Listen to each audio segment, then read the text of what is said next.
So that's a formula for the second term.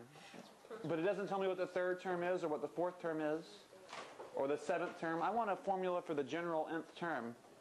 So can you replace a sub 2 and sub 1 with something else? an equals an minus 1. Close. Okay? Okay, so Nia's very close, but let's see, did somebody get the exact answer? Precious, I saw your hand raised.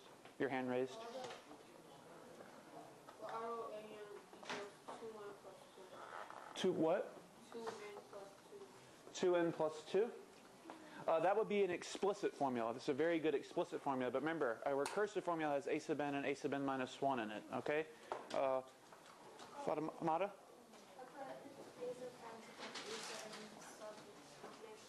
Okay, so a sub n. Uh-oh. Okay. Yeah. Yeah, it's there's a. So you're just going to put a marker in the center of each target. Okay. Okay. Yeah. Okay. Sorry about this again. Yep. Okay. Now.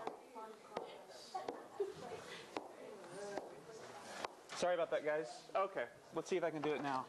So a sub n. That's better. Equals. So where does the subtract 1 go? Does it go in the subscript or out of the subscript? It goes in the subscript, okay? Plus 2. Do people agree with that answer? Yeah. So the rule here is add 2, and that's what this recursive formula says. We're adding 2 every time. So what are the next 3 terms of the sequence? Maybe you can go ahead and... Okay, Nia, you can tell me. 10, 12, and 14. Exactly. 8 plus 2 is 10. Add another 2, that's 12. Add another 2, that's 14. Okay, the next one is similar, right? Did somebody get an answer for the next one? So, Khadijah? A sub n equals a sub n minus 1 minus 2. A sub n minus 1 minus 2? Minus 2. So what is our rule? What would you say is, how would you describe the rule for this sequence to somebody who didn't know the recursive formula? It's plus 3. You say plus 3 now. I like plus 3. Do we agree that we're going up by 3 every time? Okay. But when you put to 0. So I think you're getting the recursive formula confused with the explicit formula, Khadijah. That may be what it is, okay? So you want to write explicit formulas for this real quick? I think Precious had the explicit formula for sequence number 1. What was it, Precious? N equals to 2n plus 2. Where did you get 2 from, Precious? The 2 in front of the n, I should say. Where did you get the coefficient of the n term from? Because it goes up by 2, right? Where did the plus 2 come from? Oh, because when you leave 2 lines there, say the third term. So 2 times 3 is 6, right? To get 8, you need to... Right. Exactly. So does everybody see where she got... Another way of looking at it is, this is the first term. If there were a 0th term, that would be 2 less than the first term, right? So does everybody see where she got 2n plus 2 from? Okay, let's go to this one. What is our rule here? Add what? Okay, yeah, Nia, what's the rule here? Okay, so a sub n is going to be for the explicit formula, what? What times n? 3n plus 3. 3n. What would the 0th term be if we had one? 1 is the first term. What would the 0th term be? Yes? Uh-huh. So it's 3n minus 2, and I believe that may be where Khadijah... I think that's where you got minus 2 from, Khadijah. You were confusing the minus 2... you were accidentally placing the minus 2 from the explicit formula into the recursive formula. So I think you had the right idea. Okay, so any questions on any of that, guys? Any questions on any of that? Okay. Okay. So guys, real quick before we... What are you doing? No, that's... Okay, that's... Still going again. Okay, so... Let's... It would go here. Yes, it would go there. So let's, okay. Okay, so I'll connect the dots for you.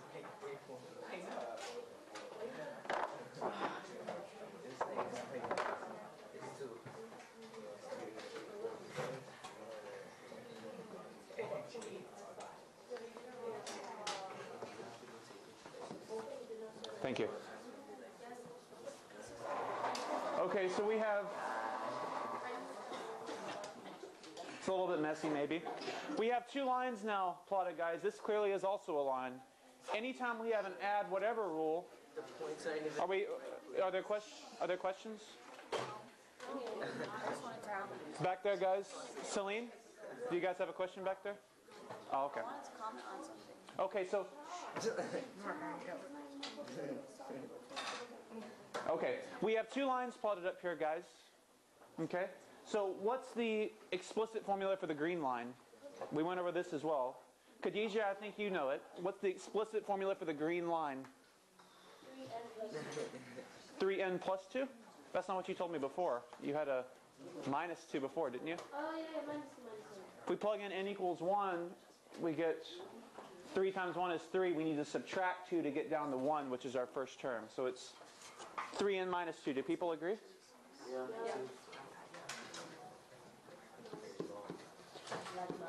How would we write this as add the equation of a line in slope-intercept form? Lewis? So it's easier for me to hear other people if you keep quiet. Okay, so, yeah, what would you? A sub m would be y. So it's just the same simple procedure again. We're replacing a sub m with y. Okay. So there we go. We see that the slope is 3, right? And our y-intercept this time is negative 2. If we were to write the 0th term, it would be negative 2. So what can we say in general? Let's go over this again. What can we say in general when we have a sequence defined by an add whatever rule, whether it be add 5 or add 7? What do you think the graph is going to look like? Yes, Marari? It's going to be a line that has a linear relationship.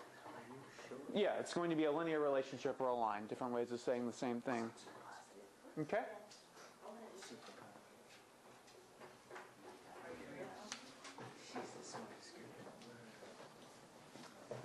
So what I just did was make a statement about arithmetic sequences. Arithmetic sequences, and arithmetic sequence is definitely a term you want to write down. Okay? We've talked. Arithmetic sequences are the sequences you get when you have an add whatever rule, an add 5 or an add 7 or an add 22 rule. Anytime you get from one term to the next by adding the same thing every time, that's an arithmetic sequence. What were you going to say, Lewis? I was going to say that's basically where you start at the y-axis. It's like that the y-axis intercept, basically. The 0th term is like the y-intercept. If you start with the 0th term, that's the y-intercept. Okay. So we've talked about two types of formulas, recursive and explicit, right? Two different ways of formulating a sequence. Now we're going to talk about two different types of sequences in particular, and one of them is going to be arithmetic, when we have an add whatever rule. We're going to later talk about sequences where we have a multiply by whatever rule, multiply by 2, multiply by 5. We've already seen sequences like that. And we'll give a name to those. But arithmetic sequences is the new term of the day, for now at least, that you want to be writing down. And they're often called linear sequences. Based on what we just did, that should be clear, right? As Marari just said, there's a linear relationship. She even used the term linear, so she pretty much answered this question for us.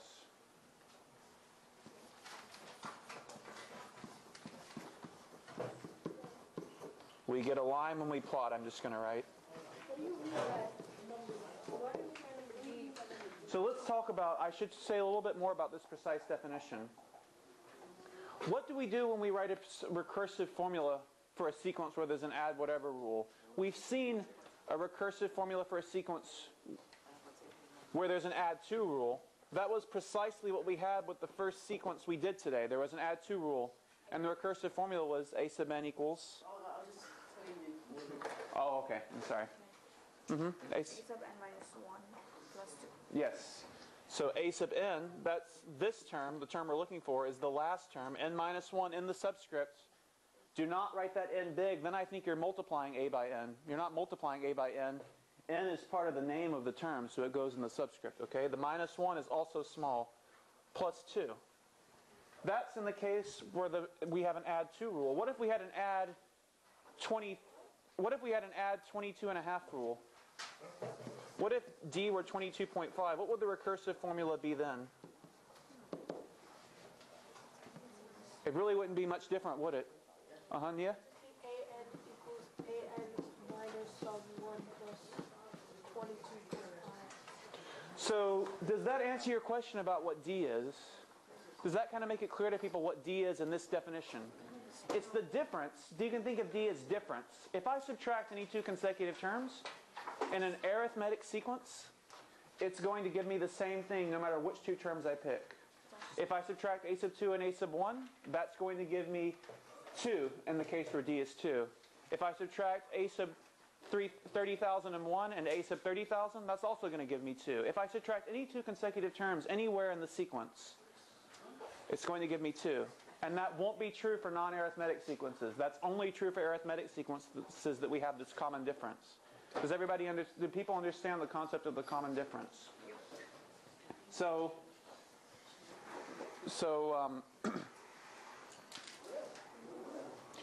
Justin? What? Let's say d is 17. If d is 17 in an arithmetic sequence, okay? If d is 17 in an arithmetic sequence, what is a sub 22 minus a sub 20? What is a sub 22 minus a sub 20 if d is 17 and we're in an arithmetic sequence? This is a little bit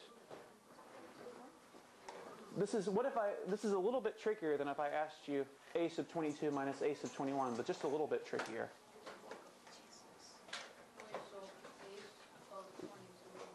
So the 22nd term minus the 20th term, and we're talking about an arithmetic sequence. Our common difference is 17. So let's think about it. What would a sub 22 minus a sub 21 be? What if I were to subtract the 21st term from the 22nd term, and our common difference was 17? The difference between any two consecutive terms was 17. What would the 22nd minus the 21st term be?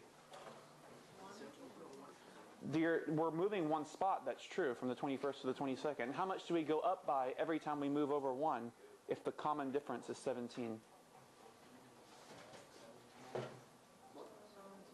Yes?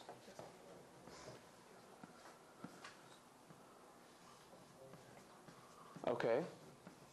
So that's how much we move up by if we go from the 21st to the 22nd term. So how much do we move up by if we go from the 20th to the 22nd term? 2 spots up. How much up do we go if we move over 2, if we're going up 17 each time?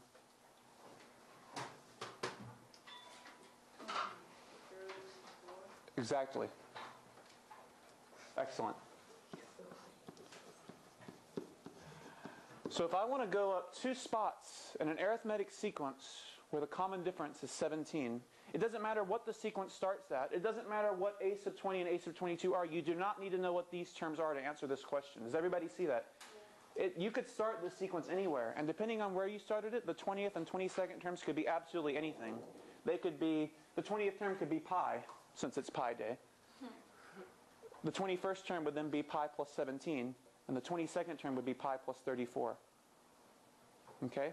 Whatever they are, the difference between the 20th and the 22nd terms, since we're moving up 2 spots, is going to be 2 times 17.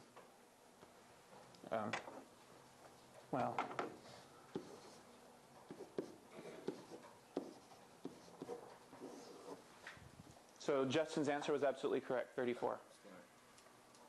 Does everybody see that? Okay?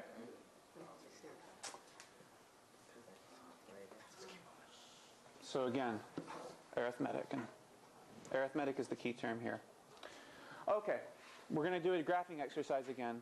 I'm going to give you just a couple minutes to graph this sequence. 1, 3, 9, 27. This is not an arithmetic sequence. Hopefully you can see that right away. Are we going up by the same thing every time? We're not. Clearly, we're not. So, do you have